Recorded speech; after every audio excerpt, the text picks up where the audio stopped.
जय श्री राम दोस्तों। मैं कल्याण भगत स्वागत करता हूं आपका अम्बे कल्याण चैनल पर।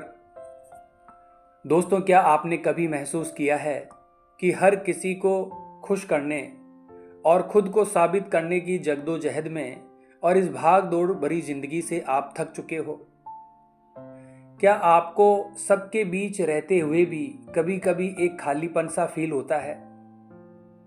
इस दिखावे की दुनिया में खुद को साबित करने की होड़ में क्या आप खुद को भूल चुके हो?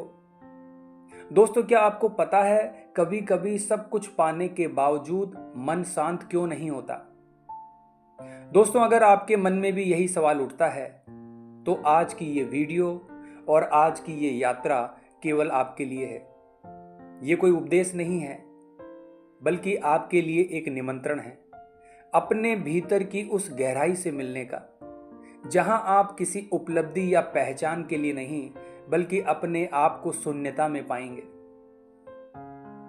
दोस्तों, ये वीडियो सिर्फ जानकारी नहीं है, ये एक अनुभव है, एक मौन साधना है, जो अगर आपने अंत तक महसूस की तो आप स्वयं को एक नए रूप में देखेंगे।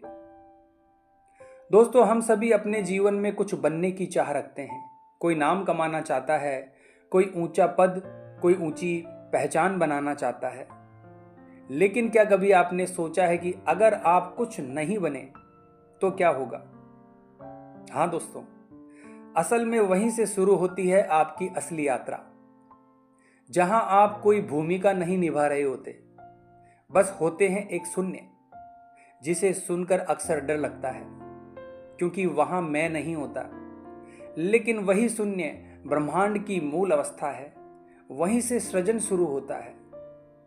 जैसे बीज मिट्टी में लीन होकर अंकुरित होता है, वैसे ही जब हम भीतर मौन हो जाते हैं, तब हमारे भीतर कुछ नया खिलता है। दोस्तों, भगवान बुद्ध की तरह, जिन्होंने घने जंगलों में बैठकर कुछ नहीं चाहा और ना ही कुछ मांगा, बस मौन रहे, शून्य रहे, और उसी मौन में उन्हें मिल गया वो सत्य जो आज भी दुनिया को दिशा प्रदान करता है। दोस्तों, ये शून्यता कोई हार नहीं है, ये तो वही पूर्णता है जहां कोई आग्रह नहीं होता, कोई पकड़ नहीं होती, बस एक साक्षी भाव होता है जो सब कुछ देखता है लेकिन रोकता किसी चीज को नहीं। दोस्तों, इसका मतलब ये नहीं है कि हम अपने जीवन से भाग जाएं, बल्कि इसका सही अर्थ है जीवन को इस तरह से जीना कि हम उसमें उलझे नहीं। हम कर्म करें, लेकिन कर्मों में बंधे नहीं। जैसे एक नर्तक जो नाचता है लेकिन नृत्य में खोता नहीं। दोस्तों, अगर आप भी इस शून्यता की अवस्था को पाना चाहते हो तो सबसे पहले अपनी पहचान, अपनी छवि, अपने नाम से थोड़ा ऊपर उठना होगा। अपने मन से ये सवाल पूछिए, अगर मैं कुछ भी ना करूं तो क्या मैं खुद को पहचान पाऊंगा?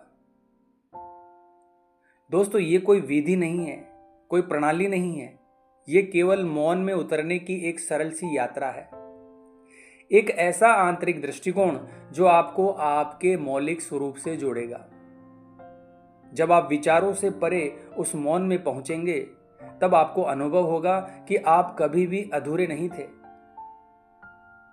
दोस्तों, आप सोच सकते हैं कि आज के संसार में जहां पहचान, पद और अपेक्षाएं चारों तरफ फैली हुई है, वहां शून्य कैसे हुआ जाए? लेकिन शून्य होना मतलब ये नहीं कि सब कुछ त्याग देना। इसका मतलब है भीतर से स्वतंत्र हो जाना। जैसे श्री राम और श्री कृष्ण दोनों ने अपने जीवन में विविध प्रकार की भूमिकाएं निभाई, लेकिन भीतर से वो शून्य ही रहे। उन्होंने कर्म किए, लेकिन उन कर्मों में वो खोए नहीं। यही शून्यता उन्हें ब्रह्म से जोड़ती है। दोस्तों, आपने लॉ ऑफ अट्रैक्शन के बारे में सुना होगा, लेकिन जब आप किसी चीज को बहुत ज्यादा चाहते हैं तो वो और दूर चली जाती है। याद रखना दोस्तों। आप जानते हैं दोस्तों, ऐसा क्यों होता है? क्योंकि उस चाह के पीछे छुपा होता है एक अभाव। लेकिन जब आप भीतर से पूर्ण होते हैं, शून्य होते हैं, तो आपको कुछ मांगना नहीं पड़ता। चीजें अपने आप आपके पास आने लगती है। दोस्तों, ये मार्ग सरल तो है, लेकिन आसान नहीं, क्योंकि सबसे कठिन होता है छोड़ना। अपनी छवि, अपने डर, अपने अनुभवों की पकड़ को ढीला करना।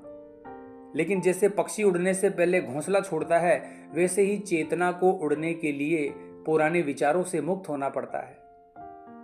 दोस्तों, जब हमारी अंतिम परत खुलती है तो जो मौन प्रकट होता है वही आपका असली रूप है, और तभी ध्यान घटित होता है। आप कुछ नहीं करते, लेकिन सब कुछ अपने आप होता है। यही ध्यान की परिपक्व अवस्था है। दोस्तों, अब आप जीवन को रोकते नहीं और ना ही उसमें बहते हो। अब आप कुछ साबित नहीं करना चाहते, क्योंकि आप समझ चुके हो आप पहले से ही पूर्ण हो। तो अगली बार जब आप खुद को खोया खोया सा महसूस करें, भागते हुए पाएं, तो रुकिए, मौन हो जाइए, अपने भीतर उतरिए और देखिए कि वहां कौन है। आपको जो मिलेगा वो ना कोई नाम है, ना कोई पद है, वो है एक शुद्ध उपस्थिति जो शून्य है, लेकिन सब कुछ है।